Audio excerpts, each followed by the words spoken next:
Hey guys, and welcome to Sleepy Stories. Tonight, we're going to spend some time with a city that learned how to turn uncertainty into routine. Imagine yourself as a wealthy merchant in Amsterdam. Why would you trust a number in a city ledger more than the coins in your own hands? And when a ship disappeared at sea, how did somebody in Amsterdam decide what that loss was worth and who would pay for it? Before we begin, let me know where you're tuning in from. There's something quietly wonderful about thinking how far a story like this can travel. Now, settle in, and let's drift back together to the 17th century. In the 17th century, Amsterdam became one of Europe's central places for moving goods, moving money, and recording obligations. Its merchants did not simply sail farther. They built and used institutions that made long-distance trade easier to price, easier to settle, and easier to insure against failure. The result was not a single invention, but a working system, a port that could store and sort commodities at scale, a market that could assemble information quickly, a public bank that could standardize payments, a public debt that could be traded and trusted, and a set of legal and commercial practices that could spread risk across many hands. Amsterdam was not born into this position. In the later 16th century, the most important commercial hub of the Low Countries had been Antwerp. Antwerp's decline as an international market was connected to war and political rupture during the Dutch Revolt, and to the fact that access to the Scheldt could be constrained by the conflict between the Habsburg South and the rebel North. Amsterdam had been a trading city already, with deep ties to the Baltic and to North Sea fisheries. But the transformation that followed the late 16th century was a change in both scale and function. The city did not simply import and export. It became a place where cargoes could be held, combined, divided, repacked, financed, and resold, sometimes without ever leaving the city's warehouses. This is why historians often describe Amsterdam as a staple market, a city that acted as an entrepot, a reservoir where goods could wait until prices, seasons, shipping opportunities, or political conditions made movement profitable. The geographic and nautical logic behind that role mattered. Amsterdam sat behind the Zuiderzee, connected to the North Sea through routes that were shallow in places and required local knowledge, but which also offered a degree of shelter compared with exposed coasts. The city's access to the Rhine system and to inland waterways connected it to the German lands and beyond, while its maritime routes linked it to the North Sea, the English Channel, and the Baltic. The Baltic connection, often summarized by contemporaries and later writers as the mother trade, centered on bulk commodities.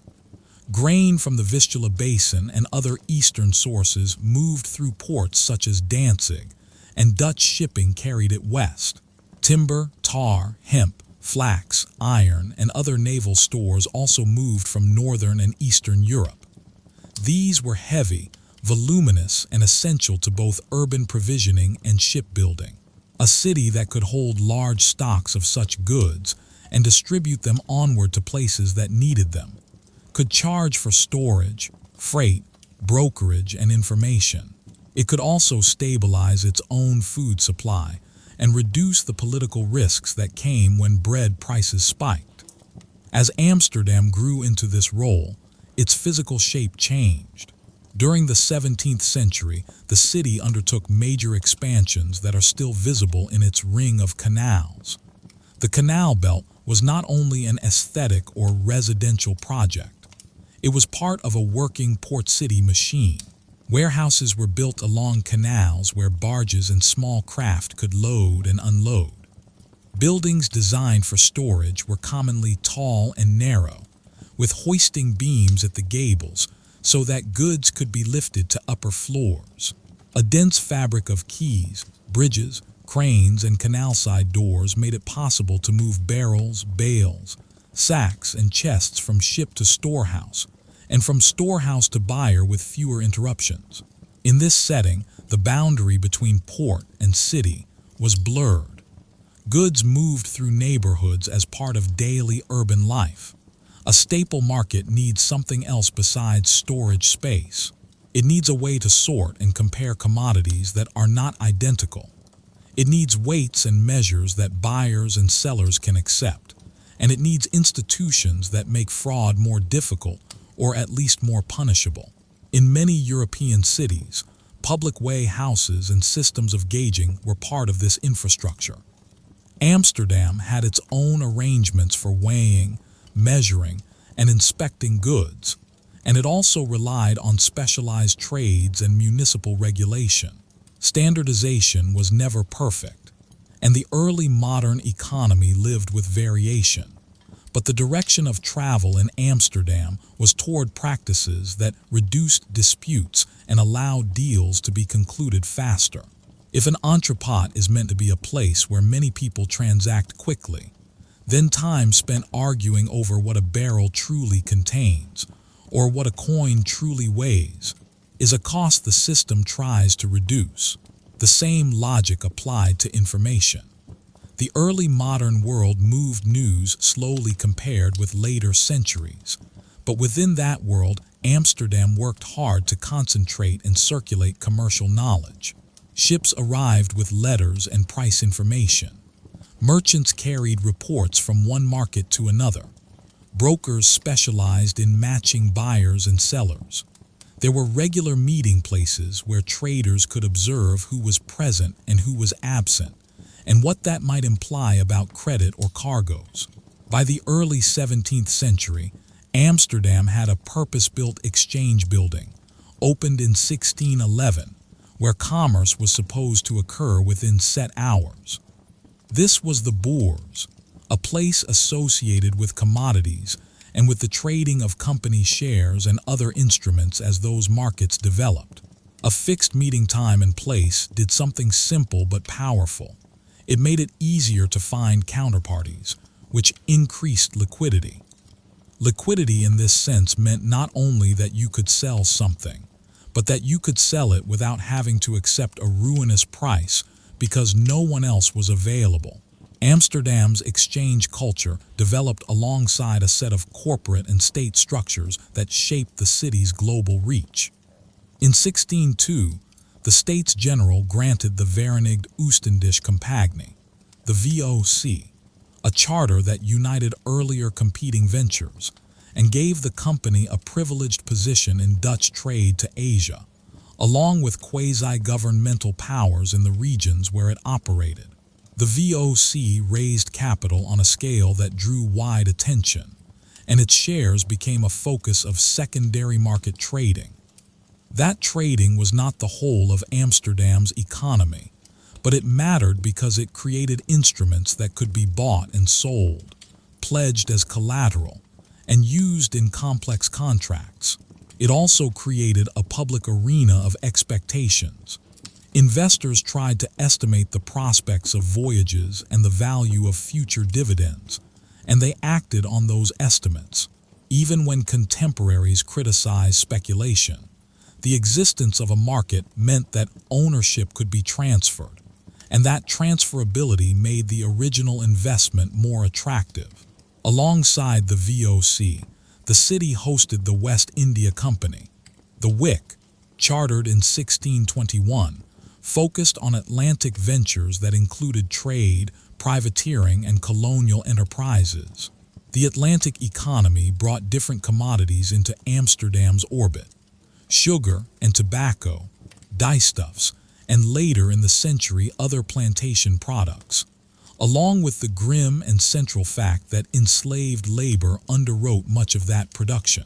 Amsterdam merchants participated in these networks through companies, partnerships, financing, shipping, and re-export. The city's wealth in the 17th century cannot be separated from the broader European expansion into Atlantic and Asian worlds, and from the violence, coercion, and legal regimes that made those systems profitable for some and catastrophic for others. But global connections alone do not explain why Amsterdam became such an important financial center. Many ports traded widely. Amsterdam's distinctiveness lay in how it combined trade with a dense infrastructure for settling payments and recording claims. In the early 17th century, one practical problem faced by merchants in Amsterdam was the chaotic state of coinage. Coins from many regions circulated. Some were clipped or worn. Debasement and variation created constant disputes about value. If a merchant received payment in coin, the metal content mattered as much as the face value, and weighing and assaying took time. In a city where large debts had to be settled frequently, and where traders often operated on thin margins, the uncertainty of coinage was not a minor inconvenience. It was a threat to the speed and reliability of commerce. The solution Amsterdam adopted was not a national central bank in the later sense, and it was not designed as a lending institution aimed at stimulating credit. It was a municipal institution. The Bank of Amsterdam, the Amsterdamse Wisselbank, founded in 1609 under the authority of the city. The bank's purpose was to provide a stable medium for settlement. Merchants could deposit coin at the bank, and the bank would credit an account in bank money.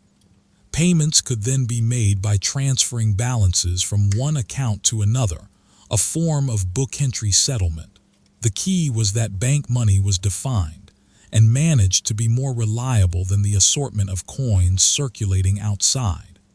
In practice, this created a parallel monetary world inside the bank's ledger, where obligations could be cleared without the physical movement of bags of coin through the streets.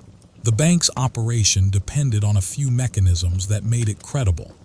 First, it was backed by the city of Amsterdam, which guaranteed deposits in a political sense, even though the bank's later history showed that this guarantee had limits.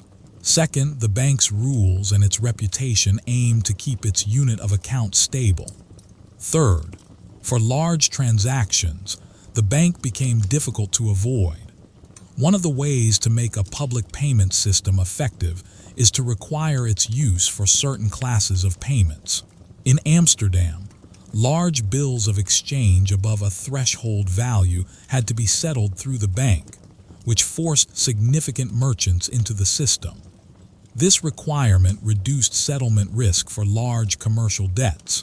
If you were paid through a transfer on the bank's books, you did not have to worry that the payer would arrive with debased coin, or that the count would be disputed, or that the coin would be stolen in transit before it reached you. You received a ledger entry in a unit that merchants accepted. The Wisselbank did not initially issue banknotes to circulate widely as paper money. Its core function was clearing, the internal transfer of balances. But in effect, it created a kind of money used for wholesale trade. To use it, you needed an account, and you needed access to the bank's procedures.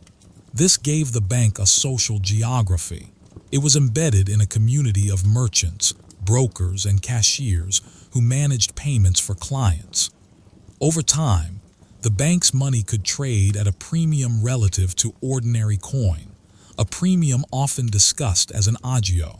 That premium reflected the convenience and reliability of bank settlement, compared with the uncertainty of coin.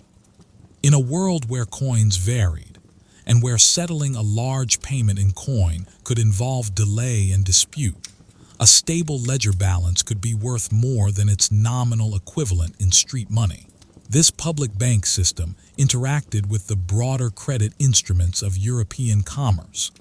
Long-distance trade relied heavily on bills of exchange, which were contractual promises to pay a sum at a certain place and time, often used to move value across borders without physically shipping coin. Bills of exchange involved chains of endorsement and depended on reputations. The Wisselbank improved the functioning of this world by making settlement in Amsterdam more predictable. If bills drawn on Amsterdam could be cleared through a reliable public bank, then Amsterdam became a safer node in the international bill network. The bank did not remove credit risk entirely, because a bill could still be dishonored and merchants could still fail, but it reduced one component of risk, the problem of settling large sums in uncertain coin. The bank's role also reveals a deeper point about Amsterdam's money machine. The city's financial strength did not come from a single pool of capital that could be lent out at will. It came from a set of routines that made promises credible. Credibility in this sense was built by governance, record-keeping, enforcement, and habit. When a merchant trusted that a transfer at the Wisselbank would be final, or that a bill drawn on a reputable Amsterdam house would be honored, that trust was not purely psychological. It was grounded in institutions that made cheating costly and that made failure visible. Visibility mattered because Amsterdam was a documentary city. The Dutch Republic developed rich records at the level of towns, provinces, and companies. Notaries played a major role in formalizing contracts. Commercial correspondence was extensive. Courts could enforce many kinds of claims. The city's archives, like those of other Dutch towns, preserve a great deal of paperwork that illustrates how much of commerce depended on written instruments. A merchant's wealth was often not a pile of coin but a portfolio of claims. Debts owed, shares held, cargoes at sea, insurance policies, annuities, and partnerships. The money machine was partly a machine for turning such claims into tradable, enforceable objects. This brings us to public debt, a second pillar of Amsterdam's financial world. The Dutch Republic was a federated polity with significant autonomy at the level of provinces and cities. War, especially the long conflict of the Dutch Revolt and later wars against powerful neighbors, demanded revenue. The Republic's fiscal system relied on taxes, including excises and import-export duties, but it also relied heavily on borrowing. Borrowing was not a sign of weakness in itself. It was a strategy. Raise money now, pay interest later, and spread the burden across time. What mattered was whether lenders believed they would be paid. In the Dutch case, lenders often did believe they would be paid, and that belief allowed the Republic and its provinces to borrow at relatively low interest rates compared with many contemporaries. The province of Holland, the most economically powerful province, was especially important in this story. Holland's cities and provincial authorities issued debt instruments that were bought by a wide range of investors, including wealthy merchants, rentiers, widows, charitable institutions, and other corporate bodies. Many of these instruments took the form of annuities. A redeemable annuity promised a fixed annual payment, with the possibility that the principal could be repaid, ending the obligation. A life annuity promised payments for as long as a named life continued. These were not exotic. They were ways to convert present cash into a predictable stream of income, and they allowed governments to tap private wealth without imposing immediate confiscation or drastic one-time taxes. Public debt interacted with Amsterdam's commercial world in several ways. First, it created a safe asset, or at least a relatively safe asset in the early modern context, that could be held by those who wanted steady returns. Second, these instruments could be transferred, creating markets where claims on public revenue could be bought and sold. Third, public debt strengthened the broader credit system by anchoring expectations. If the province reliably serviced its debt, then the habit of honoring obligations spread through the economy. This did not mean the Republic never used coercive measures. There were episodes of forced interest reductions and conversions, and the politics of debt were always present. But the long-term pattern, especially in Holland, was one of sustained servicing that built credibility. It is important to see how this public and private world overlapped. A merchant who invested in provincial annuities was not only earning interest. They were also integrating their personal fortunes into the fiscal survival of their polity. Likewise, the state was not borrowing from an abstract market. It was borrowing from its own society. This made the Dutch fiscal system resilient in some ways, because the incentives of creditors and government were aligned around continued payment and stability. But it also meant that shocks to public finance could spread quickly into private balance sheets, and vice versa. Amsterdam's public bank and Holland's public debt together helped reduce the cost of moving value through time and space. Yet global trade also required something else: managing risk on the sea. A ship could be delayed by weather, damaged, captured, or wrecked. Cargo could spoil or be stolen. Even a successful voyage could be ruined if a market collapsed before arrival. Merchants could try to handle risk through diversification, partnerships, and careful information. But a more direct instrument was marine insurance. Marine insurance was not invented in Amsterdam, and it existed in various forms in Mediterranean and Atlantic contexts long before the Dutch Golden Age. What mattered in Amsterdam was the scale and institutional setting. Insurance allowed a merchant to pay a premium in exchange for the promise that, if a specified peril occurred, the insurer would compensate the loss. Early modern marine insurance contracts often specified the voyage, the ship, the cargo, the route, and the covered hazards. Because the risks were large and uncertain, policies were frequently subscribed by multiple underwriters, each taking a portion of the risk. This spread exposure across many balance sheets. It also created a market in judgment. Underwriters needed to assess the ship, the captain, the season, the route, the political situation, and the reliability of information. Amsterdam's commercial environment supported this business through documentation and enforcement. Notaries could formalize contracts. Courts could adjudicate disputes. Merchants and underwriters often belonged to overlapping circles where reputation mattered, and where a failure to pay a legitimate claim could damage future business. Insurance did not eliminate risk. It priced it. In doing so, it made certain voyages financeable that might otherwise have been too hazardous for a single merchant's capital. It also encouraged specialization. Some people could concentrate on underwriting and risk assessment, while others concentrated on shipping or commodity dealing. Insurance interacted directly with credit. A merchant financing a cargo might borrow money, pledge the cargo as security, and insure it. The lender's willingness to advance funds could depend on the existence of insurance. If the cargo was insured, the lender faced lower risk of total loss, at least for insured perils. In this way, insurance underpinned the expansion of credit for trade, and credit underpinned the expansion of trade itself. This brings us back to the physical staples of Amsterdam's entrepot, the warehouses, and the routines of storage and redistribution. A staple market is not only a place where goods pass through quickly, it is also a place where goods wait. Waiting can be profitable if it allows goods to be sold at a better time, or combined with other cargoes, or directed to a market with higher prices. But waiting costs money.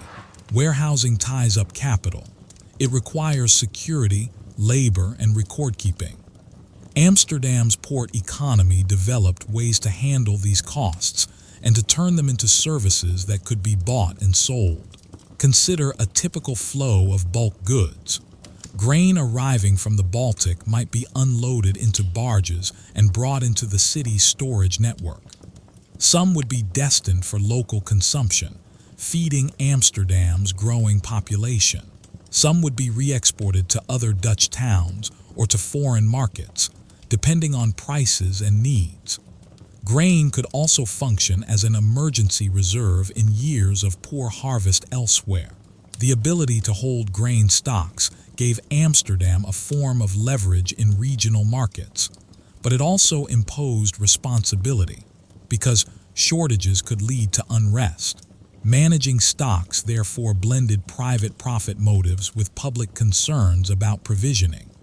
Other goods flowed through similar channels. Salt was essential for preserving fish and food. Herring fisheries were a major Dutch industry, and the preservation and export of herring depended on salt supplies. Timber, tar, and hemp were essential to shipbuilding and maintenance. Spices and Asian goods imported by the VOC entered European markets through Amsterdam, and many were re-exported. Sugar, processed in refineries, and tobacco, handled through merchant networks, moved through the city's warehouses and into continental markets. Each commodity had its own practical requirements: storage conditions, packaging, spoilage risks, and handling methods. Amsterdam's advantage lay in being able to host many such commodity systems at once. The city's infrastructure supported this by clustering specialized services. There were porters, weighers, measurers, coopers who made and repaired barrels, rope makers, sail makers, and shipwrights. There were brokers who matched buyers and sellers, and there were printers who produced price lists and commercial information. There were also administrative offices that managed tolls and duties. The Dutch Republic's fiscal system included import and export duties, sometimes described as convoys and licenses, administered through admiralty boards and other authorities. These duties were linked to shipping protection and naval organization. In a maritime republic frequently at war or under threat, the boundary between commerce and naval policy was thin. Merchants needed convoys. Navies needed revenue. Both depended on shipping. If one theme ties these elements together, it is the conversion of material flows into written claims. A cargo in a warehouse could be bought and sold without necessarily being moved immediately. A bill of exchange could be endorsed and discounted. An insurance policy could be written over a voyage. An annuity could be transferred. A share in a company could be sold on a secondary market. Each of these transactions depended on writing and on institutions that made writing effective. Amsterdam's notarial culture, courts, and municipal governance did not remove conflict, but they made it possible for many conflicts to be resolved without destroying the system. The Wisselbank sat at the heart of settlement, and its location and procedures mattered. The bank was tied to the city's central spaces, close to where the exchange activity took place. In practice, the rhythm of trade could be synchronized. Merchants could meet, agree terms, and then settle large payments through bank transfers. This reduced the need to carry coin and reduced the time between agreement and finality. Finality is a technical word, but it captures something important. In trade, delay in settlement creates room for default. A buyer who has not yet paid can disappear, claim inability, or exploit a legal loophole. A seller who has shipped goods without being fully paid can be trapped. The quicker and more reliable the settlement, the more confidently merchants can transact at scale. The bank's internal unit of account also helped overcome the fragmentation of coinage.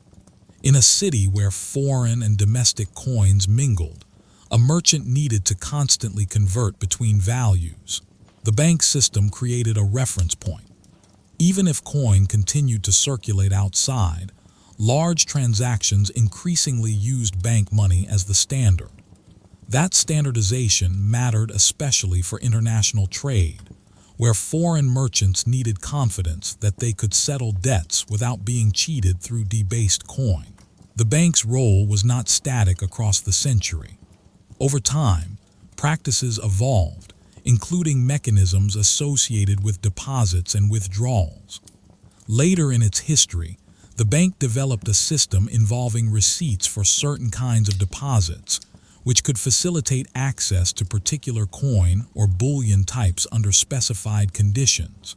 These developments were part of the broader effort to manage metal flows, maintain confidence in bank money, and keep the bank's settlement function attractive relative to alternatives. Yet the bank's history also shows the fragility of financial credibility. If a bank that is supposed to hold full-value assets begins to lend heavily to favored borrowers, or becomes entangled in political fiscal emergencies without clear backing, confidence can erode. In Amsterdam's case, the bank's ultimate decline came much later, in the late 18th and early 19th centuries, but the seeds of vulnerability, tension between strict backing and political temptation, are visible as general problems in public banking. In the 17th century, however, Amsterdam's system was widely seen as robust. That robustness is often called a financial revolution, though the term can be misleading if it suggests a sudden break rather than a gradual accumulation of practices. In the Dutch case, many elements were built during wartime necessity and municipal experimentation. The key was that these elements reinforced each other. Public debt created liquid claims that could circulate and be pledged. The Wisselbank created a settlement infrastructure for large payments. The exchange provided a meeting place and a culture of market making. Insurance priced maritime risk. Warehouses and staple market practices allowed goods to be held and redistributed. Notarial and legal systems made contracts enforceable. Together, these created a city where capital could be mobilized and where trade could be scaled. To see how this worked in practice, it helps to follow the path of a hypothetical but typical transaction without inventing any personal story. Imagine a merchant involved in the Baltic grain trade. The merchant might contract for a cargo months before arrival. Payments might be arranged through bills of exchange drawn on Amsterdam. The ship's voyage might be insured, with risk shared among multiple underwriters. When the cargo arrived, it might be stored in a warehouse while the merchant waited for a favorable market. The merchant might need liquidity in the meantime, borrowing against expected proceeds, perhaps using contractual claims and reputational credit. When the grain was sold, settlement could occur through transfers at the Wisselbank, reducing the risk and delay of coin payment. The profits could then be reinvested into another voyage, into public annuities, or into shares in a company. The merchant's balance sheet would thus contain a mixture of physical commodities and paper claims. Each element depended on the city's institutions. Now expand this from one commodity to many. Amsterdam handled a vast range of goods. Baltic grain, Scandinavian timber, Iberian salt, French wines, English cloth, Asian spices, sugar, tobacco, dyestuffs, and many others. Some goods were re-exported. Some were processed locally. Amsterdam's economy included industries that added value to imported raw materials, and these industries benefited from reliable supply and from access to finance. A staple market city is often a service city, but it can also host manufacturing tied to trade flows. Processing, refining, and shipbuilding all demanded capital, labor, and predictable inputs. The same financial instruments that supported trade could support production, credit, bills, and the ability to convert assets quickly into cash. The Dutch Republic's political structure shaped the environment in which these institutions operated.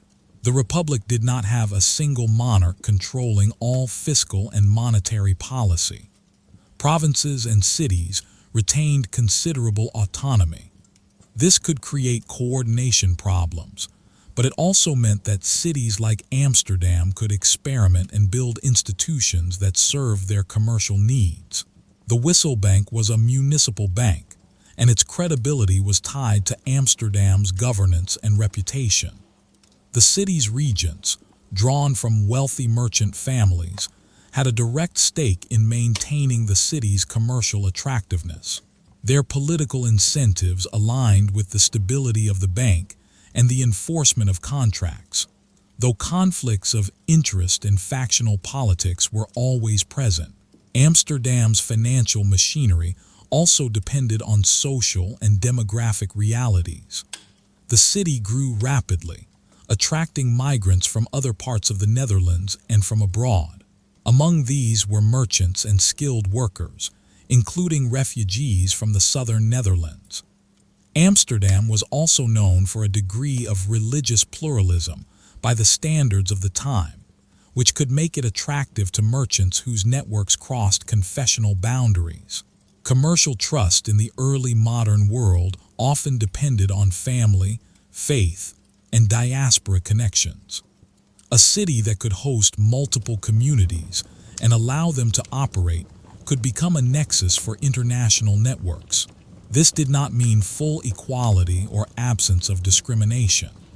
Legal and social constraints existed, and tolerance could be pragmatic rather than principled. But the presence of diverse merchant communities contributed to the city's information flows and market depth. Information, again, was a traded good.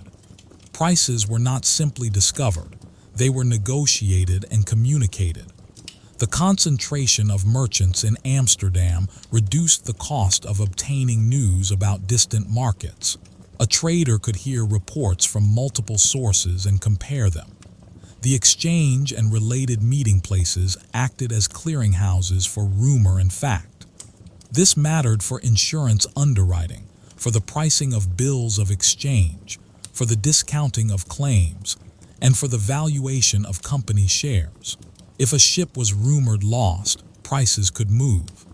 If a war broke out, routes could become dangerous, and premiums and freight rates could change. Amsterdam's advantage lay in being a place where such shifts could be rapidly incorporated into contracts. The development of secondary markets for claims was another part of this story. VOC shares could be traded, public annuities could be transferred, bills could be endorsed and discounted. This transferability created liquidity, and liquidity made claims more valuable.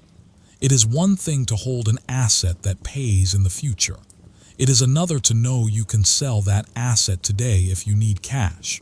This is why markets matter. They reduce the penalty for being wrong about the future, because positions can be adjusted. Yet this same flexibility encourages speculation and can amplify swings. 17th century Amsterdam saw debates over market behavior and attempts to regulate certain practices, reflecting concerns about manipulation and instability. But the system's overall trajectory was toward more marketability of claims, not less.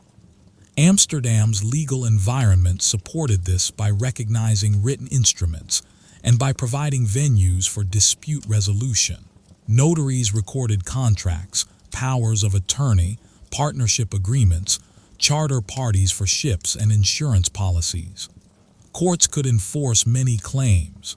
Enforcement was not always quick, and it could be influenced by status and connections, but the existence of enforceable procedures mattered. In many parts of the world, the problem is not that people cannot make agreements, but that agreements cannot be enforced reliably beyond small circles. Amsterdam's advantage was that it could extend enforceability to a broader market, which allowed strangers to transact more safely. The city's public debt market also depended on record-keeping and enforcement, because debt service required reliable taxation and administration.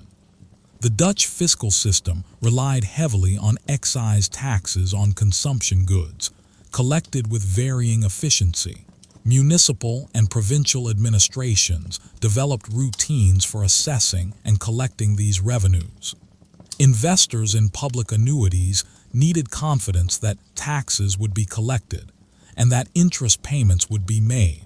That confidence was reinforced when payments were made consistently over time. In turn, the ability to borrow at low rates helped the Republic finance wars that protected trade routes and maintained independence. Finance and geopolitics were intertwined. Naval power protected commerce, Commerce generated revenue. Revenue supported borrowing. Borrowing supported naval power. This military-commercial loop shaped the century. The Dutch Republic fought several major conflicts in the 17th century, including wars with England and France. These conflicts affected shipping and insurance and could disrupt trade. Yet Amsterdam's financial system, by distributing risk and mobilizing capital, could absorb shocks better than many rivals. That resilience was not infinite. War could also increase costs, drive up premiums, and strain public finances. The very success of Dutch trade provoked competition and protectionist policies from other states. English navigation laws and mercantilist measures were, in part, responses to Dutch commercial strength. These pressures helped shift the balance of trade and finance over the long term, and they contributed to the relative decline of Dutch primacy in later centuries.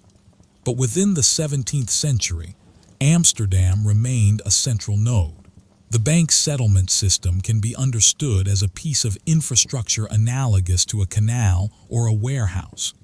It was a built thing, but built out of rules, ledgers, and governance rather than bricks.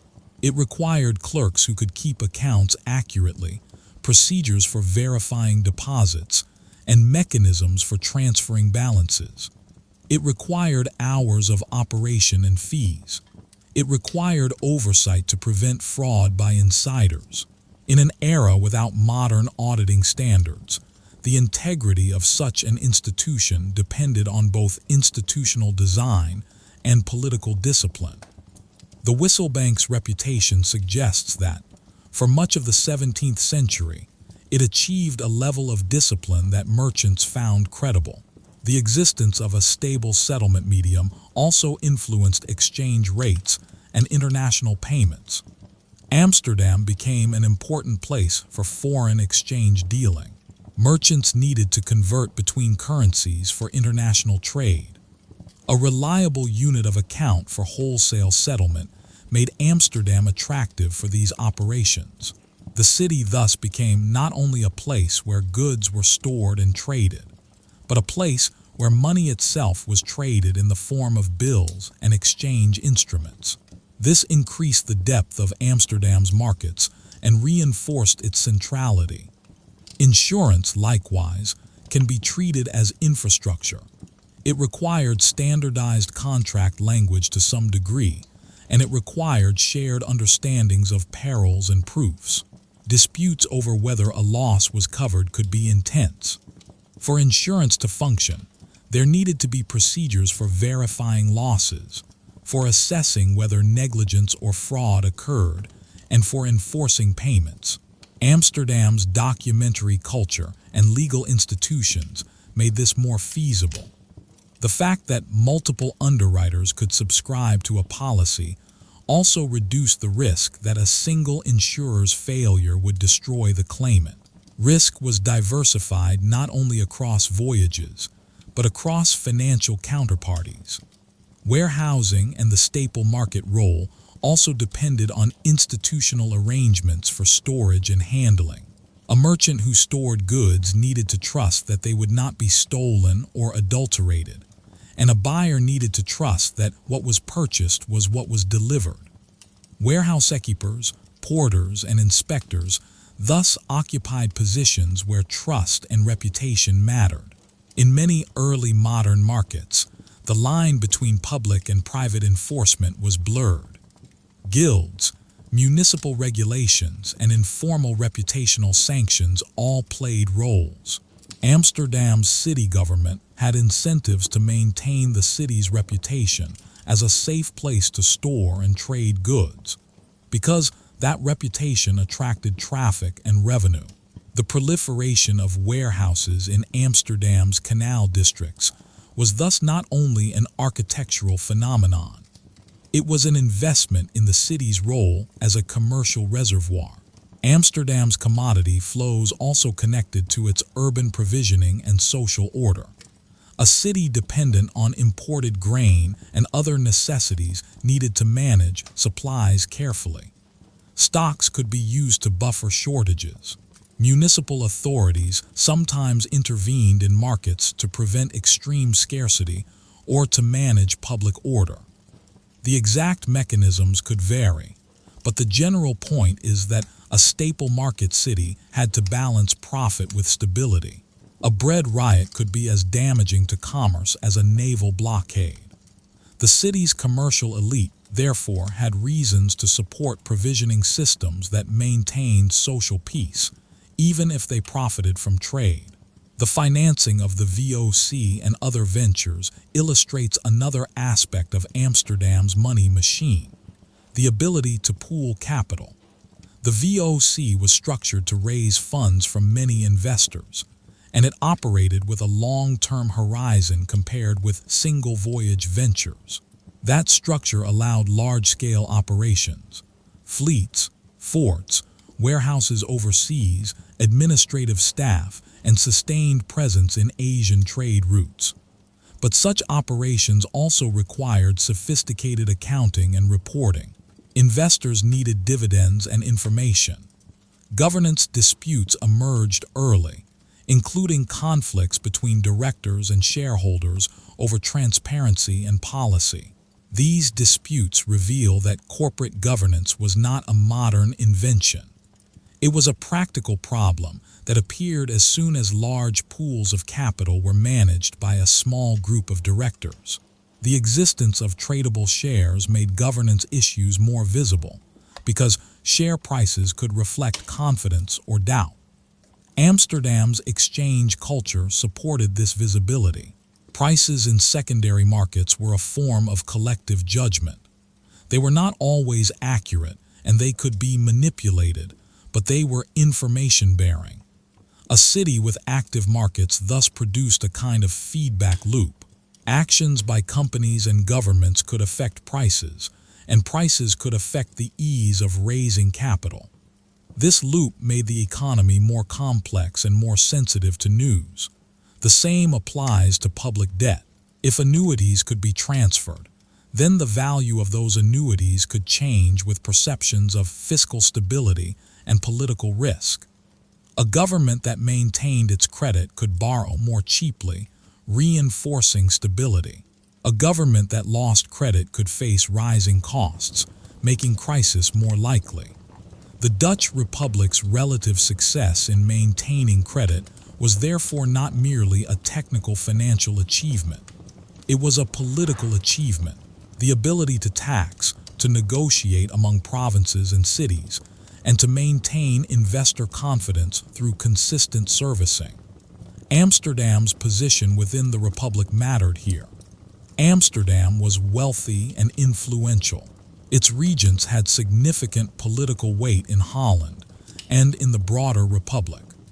The city's interests often favored policies that protected trade and maintained financial stability. But the Republic's decentralized structure meant that policy was often the result of negotiation among provinces and interests, and this could slow decision-making. The ability to coordinate naval defense, taxation, and diplomatic strategy was a constant challenge. Yet the very need to borrow and to satisfy creditors imposed discipline. Failure to coordinate could threaten the state's credit, and therefore its capacity to wage war or defend commerce. In the mid-century, Amsterdam reached a high point as a hub of global trade and finance. Its port handled cargoes from the Baltic, the Atlantic, and Asia. Its markets handled commodities and claims. Its bank provided settlement. Its insurers and notaries structured risk. Its warehouses stored goods awaiting redistribution. This system was not frictionless. It involved costs, exclusions, and inequalities. It was built in a world of imperial violence and coerced labor. It also involved persistent threats: war, blockade, piracy, shipwreck, plague, and economic downturn. Yet the system's resilience lay in its modularity. If one voyage failed, others might succeed. If one merchant failed, others might absorb the business. If one commodity market turned down, others might provide profit. The financial instruments of Amsterdam helped create this diversification. Diversification was not only a matter of holding many assets, it was also a matter of splitting single risks into pieces. Insurance split the risk of a shipwreck among underwriters. Partnerships split the risk of a venture among investors. Bills of exchange and credit networks allowed the timing of payments to be arranged so that not all capital was exposed at once. Public debt allowed the state to spread the cost of war across time. The Wisselbank allowed payments to be made without the risks of transporting coin. Each of these was a technique for managing uncertainty. The warehouses and the staple market function added another technique: temporal arbitrage. Goods could be stored when prices were low and sold when prices rose. Stocks could be used to supply markets during shortages. Amsterdam's position allowed it to profit from these temporal shifts. But storage also required finance, because capital tied up in goods could not be used elsewhere. Here again, credit instruments mattered. Merchants could borrow against goods in storage, or against expected proceeds, enabling them to hold stocks longer. The ability to do this safely depended on contract enforcement and on reputations. It also depended on the predictability of settlement, which the Wisselbank improved. If the system seems self-reinforcing, that is because it was. Success attracted more merchants, which deepened markets, which improved liquidity, which made the city more attractive. This is a common pattern in commercial hubs, but self-reinforcement can also create fragility. A hub depends on confidence.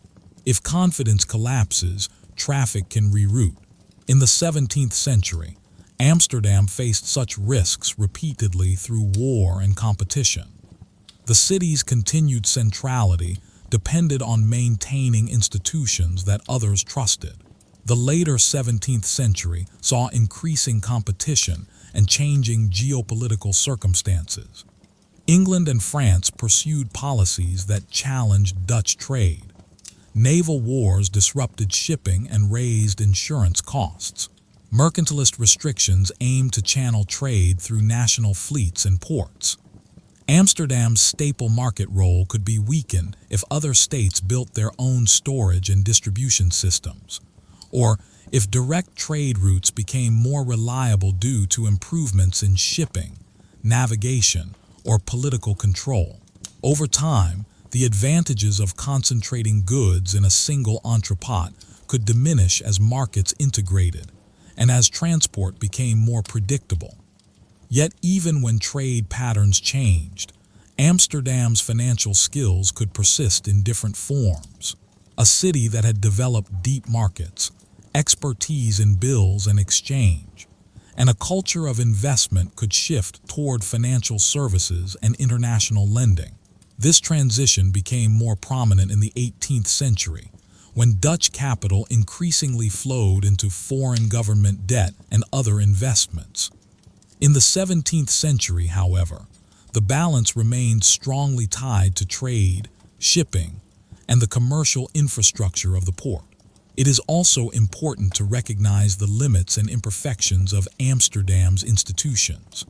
The Wisselbank, while designed to stabilize settlement, operated in a world without modern transparency. Its internal decisions were not fully public. Its governance depended on municipal politics. The bank did not operate as a lender of last resort in the later sense, and it was not designed to rescue failing merchants. When crises struck, merchants could still fail and credit chains could still break. Likewise, insurance could fail if underwriters refused to pay or were unable to pay. Legal enforcement could be slow. Markets could be manipulated. Public debt could be restructured through coercive measures. The money machine was powerful, but it was not automatic. It required constant maintenance by people and institutions. Maintenance included mundane things: clerks balancing ledgers, notaries recording contracts, porters moving goods. inspectors gauging barrels, shipwrights repairing hulls, tax collectors gathering excises, and officials overseeing public works. It also included political decisions, whether to maintain naval spending, how to negotiate with other provinces, how to respond to foreign threats, and how to regulate markets. The system's success was thus a product of administrative capacity as much as entrepreneurial energy.